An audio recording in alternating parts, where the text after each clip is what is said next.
How to Survive Hell by Rat Rotted. I woke up in a birthing sack, panicked and choking on amniotic fluid.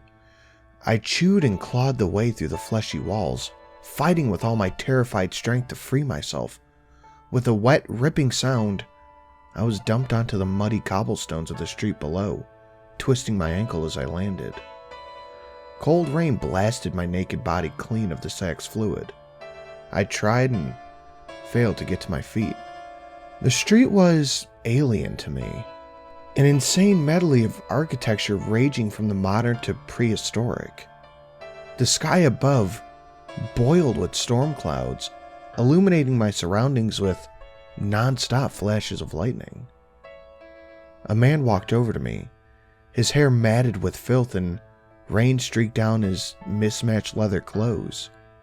He said nothing, just watched me squirm on the floor. "Help! Please!" I gasped. His answer was slamming his foot down on my face, breaking my jaw and sending my vision reeling. He moved onto my limbs, stamping and tugging at me until the bone snapped. Crippled, naked and screaming, there was nothing I could do to defend myself when he started eating me alive. My introduction to hell wasn't unusual. Very few people survive their first hour, let alone their first night. When they die, they go through the same thing over again, emerging from a new birthing sack into another part of the city. Eventually, they learn to attack the first person they see, and if they're lucky, they're able to kill him. That's the one rule of hell. The strong take from the weak. Get used to the idea, because you might just make it through the afterlife. I am going to give you a helping hand. Consider this your handbook to hell, a primer on the inferno. Make no mistake though, I'm not doing this out of the goodness of my heart. When you die, you'll owe me one. Don't worry about trying to find me. I guarantee we'll run into each other eventually. Eternity is a long fucking time. So it's more of a matter of when rather than if. Do as I say and you'll have a better chance than most of avoiding your own nasty introduction into the pit. Welcome to hell. Some people swear they saw a light at the end of the tunnel when they died. In my mind, those people are either hallucinating or they're lying. Because most of us just wake up in a birthing sack a few minutes after death. The buildings in hell are covered in the things. These horrible yellow-brown pimples growing out of the brick. I've already mentioned that the first thing you need to do is claw your way out of the sack and get ready to fight. This is where the situation becomes a real bitch, since not everyone has the strength to break out of their sacks. You get the body you had just before you died. So, let's say you were born a cripple, or maybe you died too young or too old. Tough shit. You're gonna have to go through eternity drowning in a birthing sack over and over and over. If you manage to break free of the sack, don't waste your time moping around, wondering what the fuck happened. Get on your feet and get ready to defend yourself. Chances are good that the first person who sees you is gonna be hungry. There are no plants or animals in hell, so cannibalism is your only option if you don't fancy starving to death or having to start over. Aim to kill the first person you see. It might take a few tries. Most of hell's residents have been fighting for survival a lot longer than you. They might have armor made out of tanned skin, scavenged metal and bones. They'll almost certainly have a shiv, club, or an axe. All of that will be useful to you if you can take it from them. The next thing you do is find shelter. It never stops raining in hell, and pneumonia is a shitty way to die. Luckily, you'll have a selection of buildings to choose from. Ever wanted to live in a rundown Victorian manor with half the roof and no furniture? How about an ancient Egyptian mud brick hovel? If people have built it, you can find a crumbling version of it in hell. Pick a building, kill any squatters you find, and move on in. The best houses are the ones that come with a supply of scrap metal and timber. Not only are these good for making weapons with, they're also vital for getting drinking water. I learned the hard way that Hell's rainwater is teeming with disease. It has to be boiled before it's safe. So, getting a fire going and something to make a bowl with is absolutely necessary. So, we've killed your first man and you found a home. Things are going well. Get that far, and you're going to want to hang on to what you have forever. You won't. Something will kill you eventually. And then you'll have to start over. My record is a year. If you want to beat that, you'll have to understand Hell and its citizens. The Damned. The people in Hell can be grouped into two categories. The first, fresh meat. Those victims who just climbed out of their birthing sack. It's kill or be killed when it comes to fresh meat. Always has been. The newly birthed want clothes and tools and will kill to get a hold of them. The second category, the residents, view fresh meat as a quick, easy supply of food, leather, and bone. Residents have an easier time of it for sure. And all of them will fight to retain their resident status for as long as they possibly can. Make no mistake though, residents victimize each other just as much as they prey on fresh meat. If you happen to be a woman, for instance, well, you better get over your hang-ups about being raped. Women get raped in Hell far more than men, it's just a fact. And if you're not one of those bodybuilder warrior women, do the smart thing and prostitute yourself out for protection. Self-respect doesn't keep you breathing. Remember how you get the body you had just before you died? Well, that fact forms the core of Hell's society. The truth of the matter is that throughout history, it's usually been men who die in battle. That means in Hell, there are a lot of young men with bodies fit for war. Don't like it? Tough. Those tough guys call the shots. If you can't fight them, you better do as they say. If you live long enough and fight well enough, you might get invited into one of the resident tribes. These are groups of people who band together for the sake of safety in numbers. Believe me, being part of the group makes things a lot easier in Hell. However, keep in mind that you're only part of the tribe as long as you're a resident. Get yourself killed, it's back to being fresh meat. Tribes offer the closest thing to a civilized society you find in Hell. If you happen to be part of a tribe, you have people on your side, who probably won't kill you unless shit gets really rough. Doesn't sound like much, but it is as good as it gets. My own survival record was thanks to getting into a tribe. Life was pretty good for a while there. We had about 50 soldiers and plenty of girls to fuck. Nobody could touch us, and the men abided by the honor code. So, the usual fear of being stabbed in the back by your friends wasn't too much of an issue. I could have spent my eternity in reasonable comfort, but Hell has a way of fucking over a good thing. Human flesh in boiled water doesn't really sound like a balanced diet, and sooner or later even the strongest resident dies of malnutrition. I did well to last a year on it though. The last few months were agony. If I had believed in God, I would swear that he designed Hell in such a way that nobody can stay on top of the food chain for very long. The city and the wasteland. Most of the damned live in Diz, the city of Hell. That's where all the fresh meat is born, and considering the size of the place coupled with the short life expectancy, a lot of people spend eternity without ever getting to set foot outside of Diz. Take my advice, do not leave the city. Things are rough on the streets, that's true, but trust me when I say it gets a whole lot worse if you try to leave. Diz is surrounded by wasteland called Gehenna. At first glance, it doesn't look like much. Just an empty expanse of gray stretching out to infinity. Sometimes the damned lose that fire in the belly and the will to survive and set off wandering into Gehenna. Most of them never come back. I made the walk myself once a long time ago. I don't care how hard you think you are. Spend enough time in Hell and it starts to break you down. I'm not going to sit here and tell you that I'm a good person who never deserved this.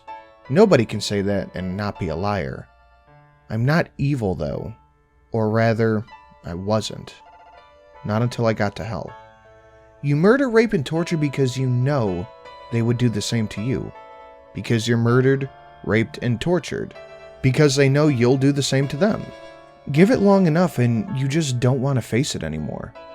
That's when you take the walk into Gehenna. The first couple of miles I walked were nothing special.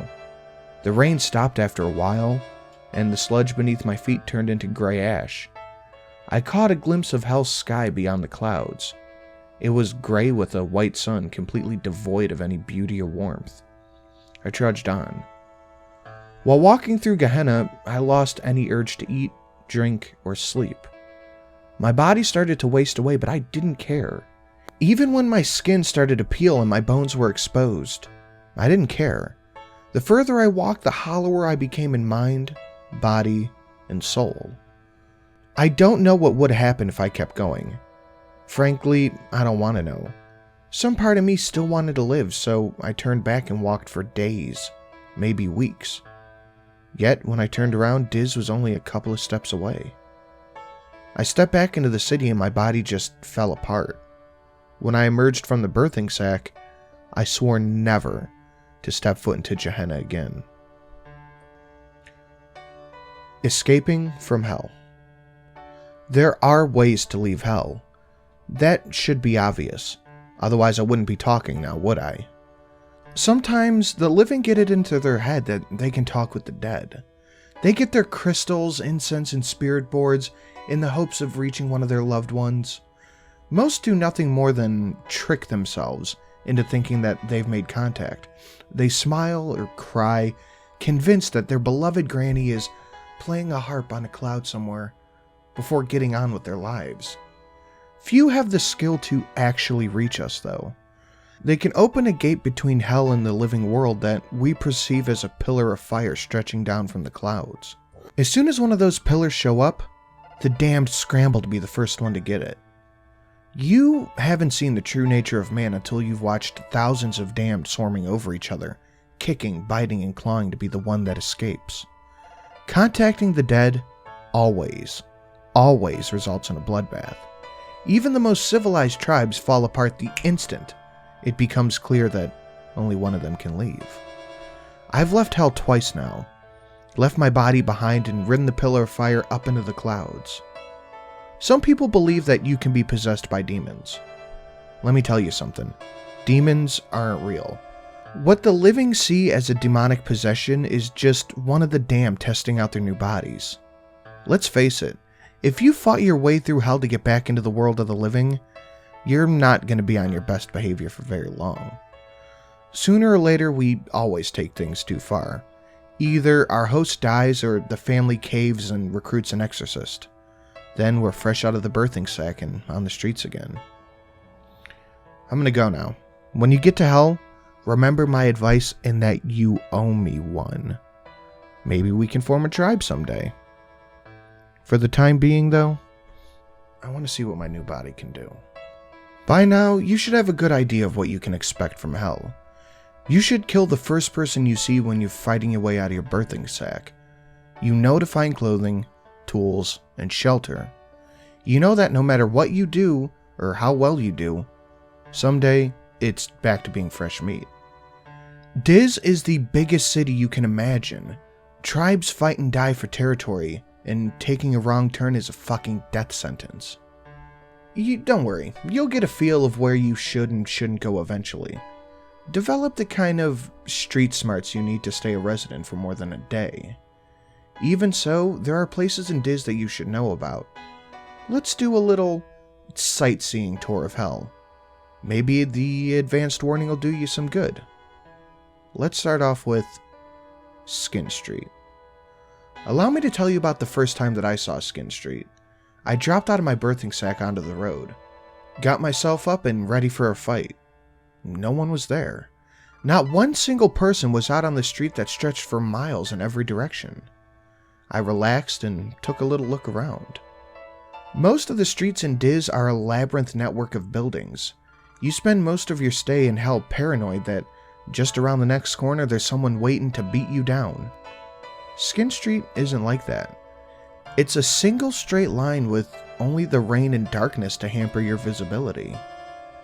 I felt more vulnerable than I ever have in any other part of Diz. You ever walk into a wide empty space and suddenly feel exposed? Yeah, imagine also being naked, unarmed, and in hell.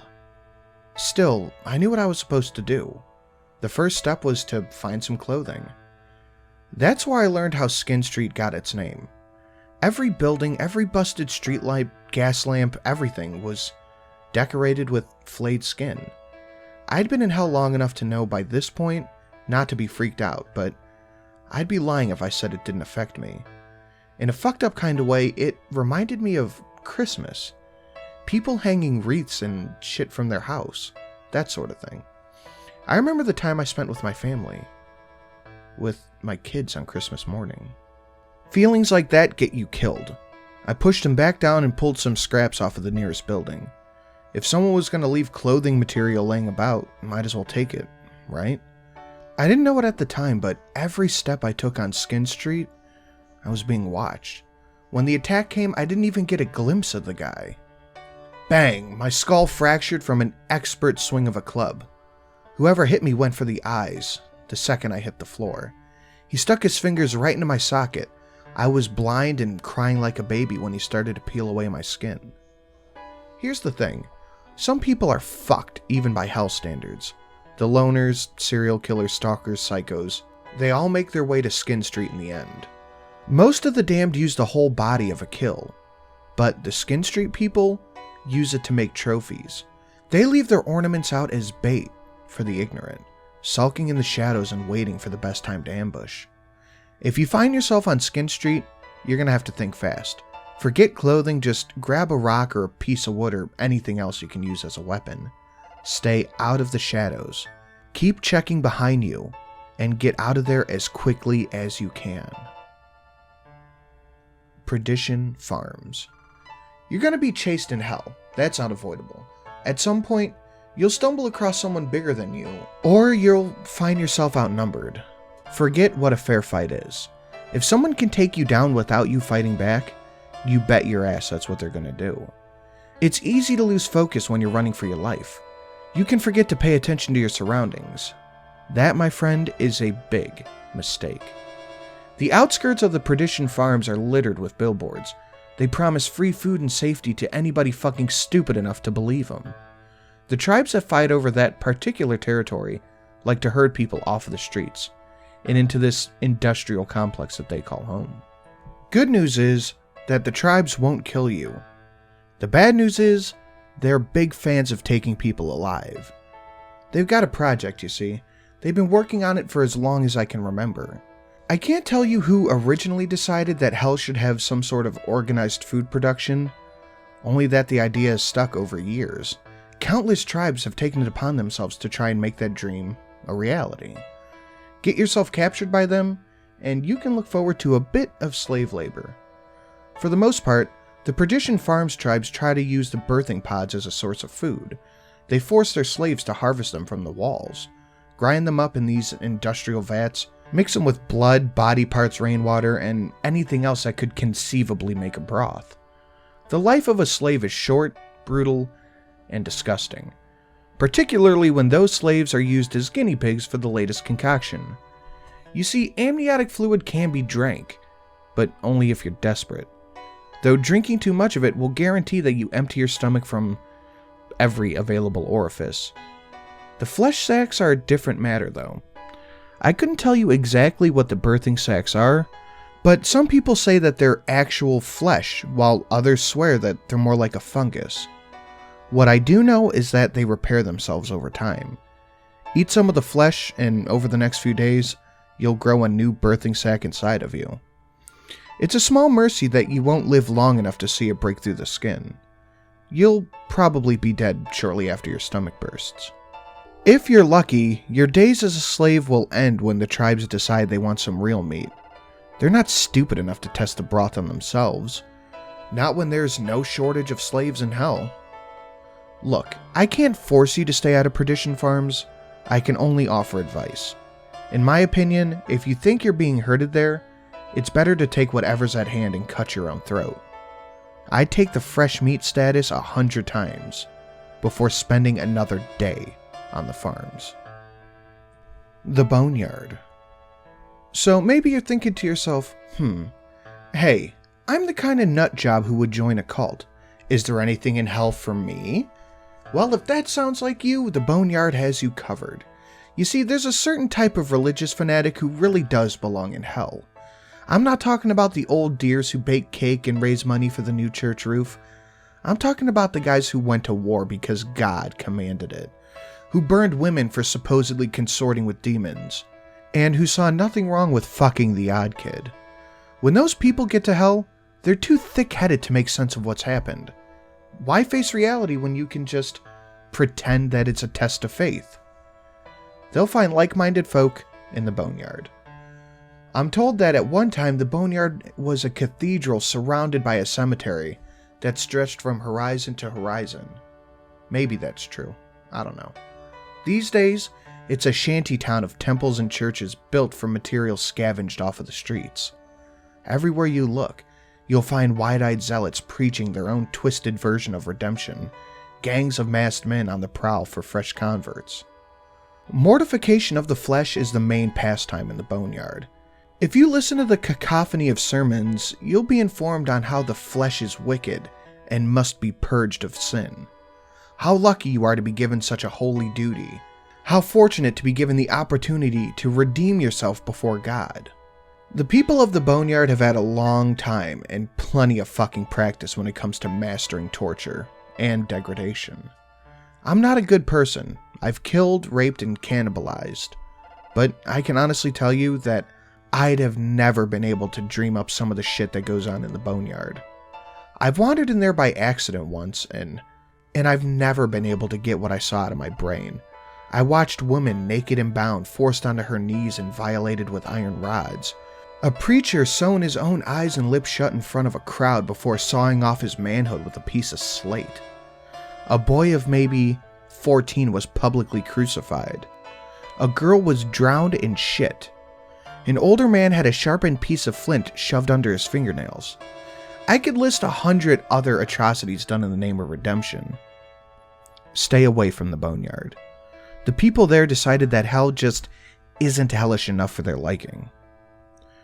Also, forget about redemption. Forget about God. The only way out of hell is by riding a pillar of fire and taking over a living body. Focus on that if you want to escape. The damned cannot offer you salvation. The damned only offer pain. I have to leave you soon. If I'm to make the most of this life on Earth, I'm afraid I'm going to have to skip town. While I've had plenty to keep myself entertained, this body just isn't suitable for a run-in with the police, and it's only a matter of time until some nosy neighbor picks up the phone. With the humidity over the last few days, Mommy and Daddy are getting pretty ripe. Here's something you need to understand. Hell is a big place. I've given you fair warning about a few locations I myself have run into, and that's what you'll have to do. Even if I wrote a library's worth of novels solely dedicated to mapping out distinct locations within the Dis, I still couldn't tell you where everything in the city is. What I can do is give you a little bit of information about some of the damned. The Slaughtermen. Take a moment and think about all the celebrities you know. How many of them do you reckon do well in the Dis? Not many, I wager. Perhaps none. Fame and fortune on Earth doesn't count for shit when you're dead.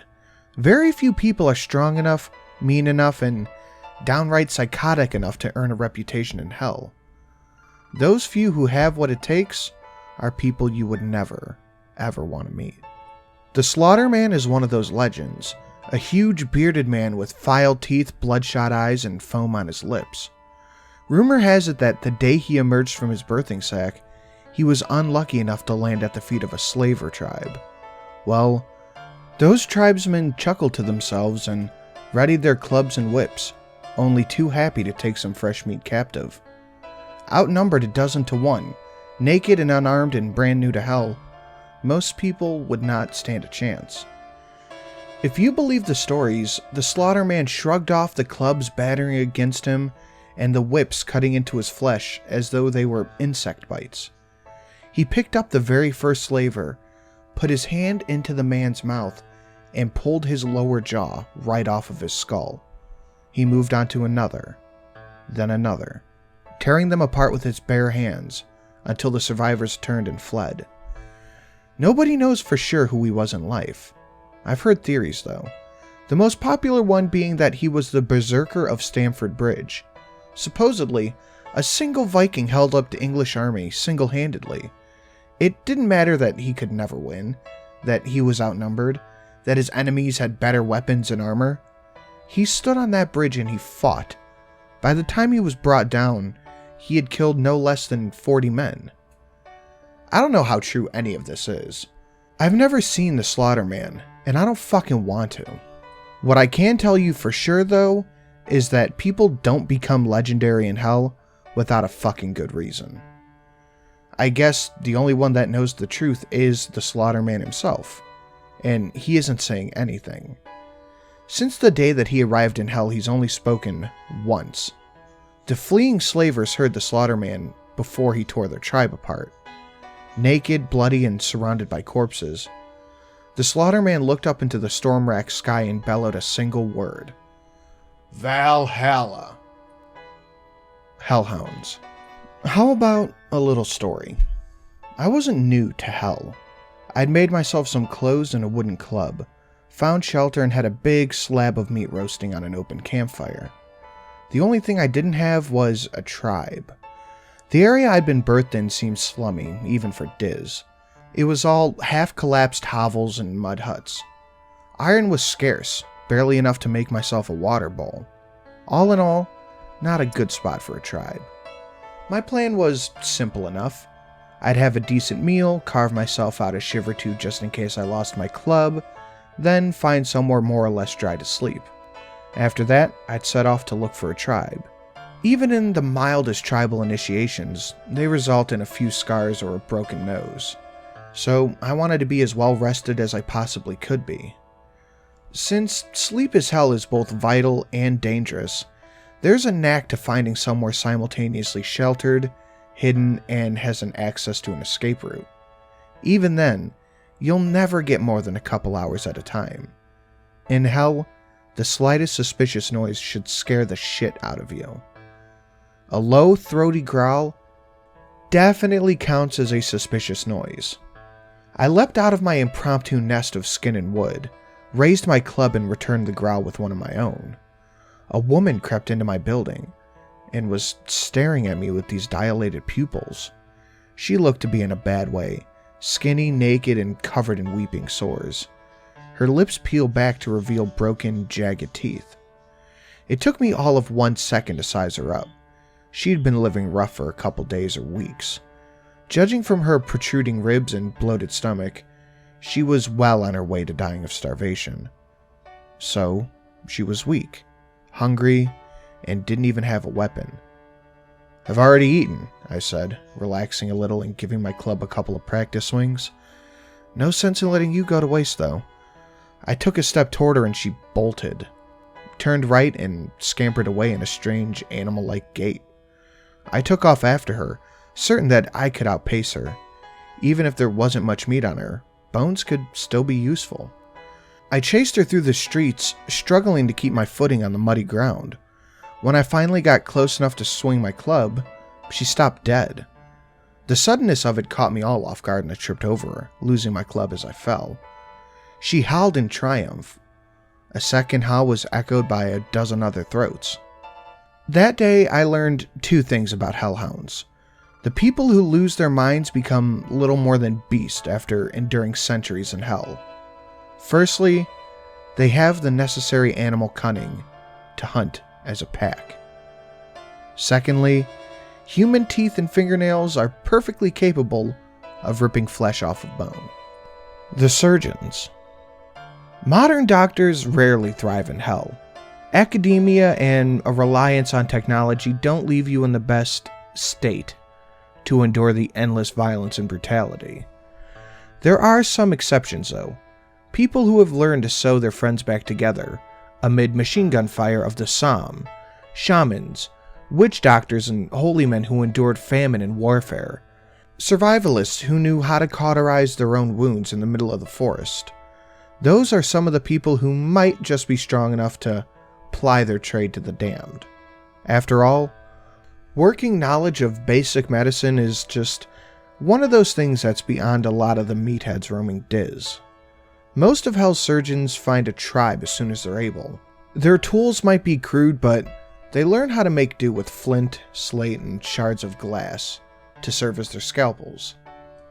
They make thread from human hair and needles from slivers of iron. Whenever a member of the tribe has an infected sore, a surgeon will drain the pus. A tribal surgeon could save your life, but they'll do it without anesthetic.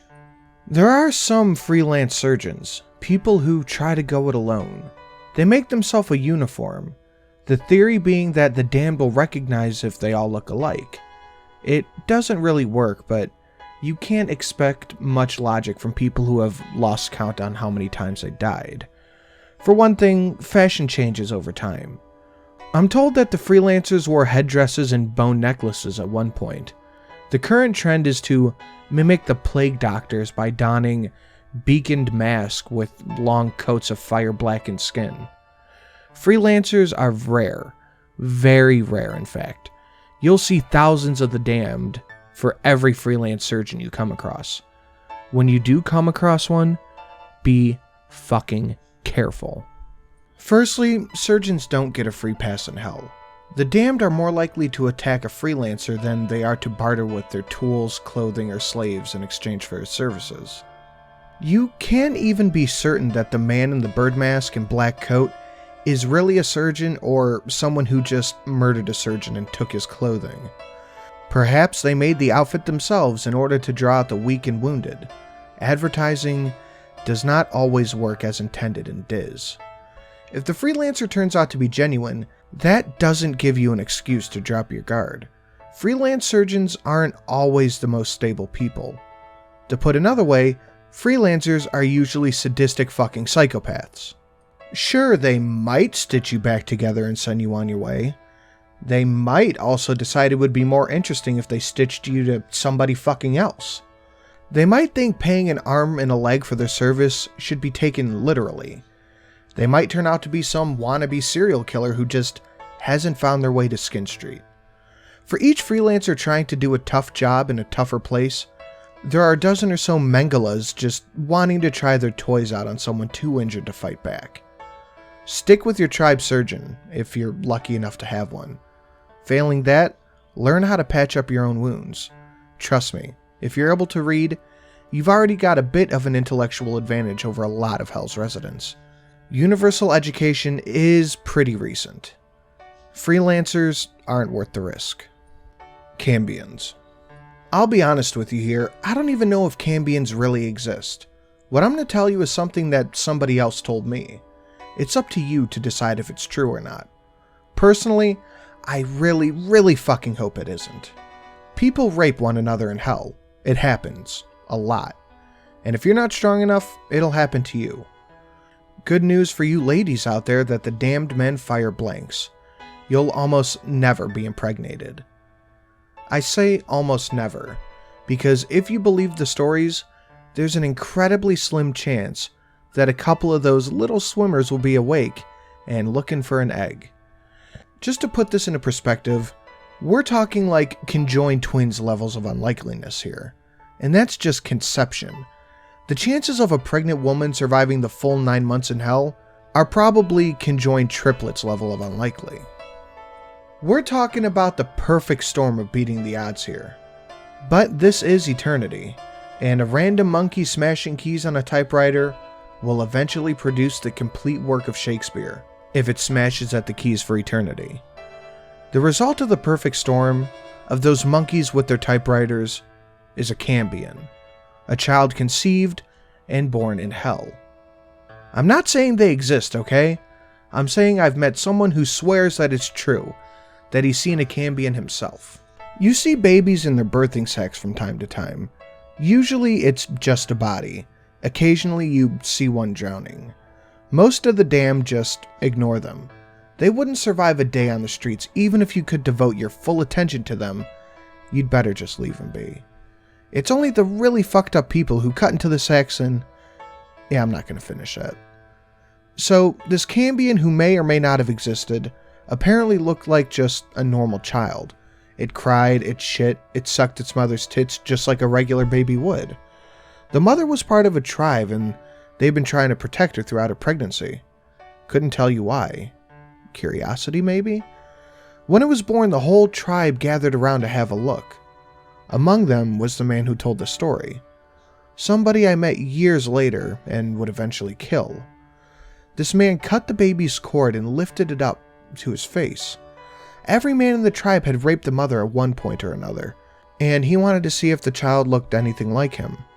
The Cambian looked like a normal child in every way, but one.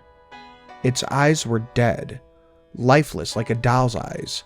Sure, the kid was alive, it wriggled and cried like a normal baby, but those eyes were wide open though. Not scrunched closed like a newborn's eyes should be. Wide open, empty, doll eyes. If this is true, I don't blame the tribe for killing the child. Something like that just shouldn't exist. Right. I'm done. I gotta go. This is the point where people like to say they've nicely tied things up. A few dragons slain, a few maidens saved. At the very least, you could expect some kind of moral lesson to think over. I think that in this case, that is sort of missing the point. There are no dragons to slay, no morals to learn. We don't live happily ever after. There's no grand revelation, no clever plot twist, no purpose, no redemption, no hope. There's only eternity among your own kind.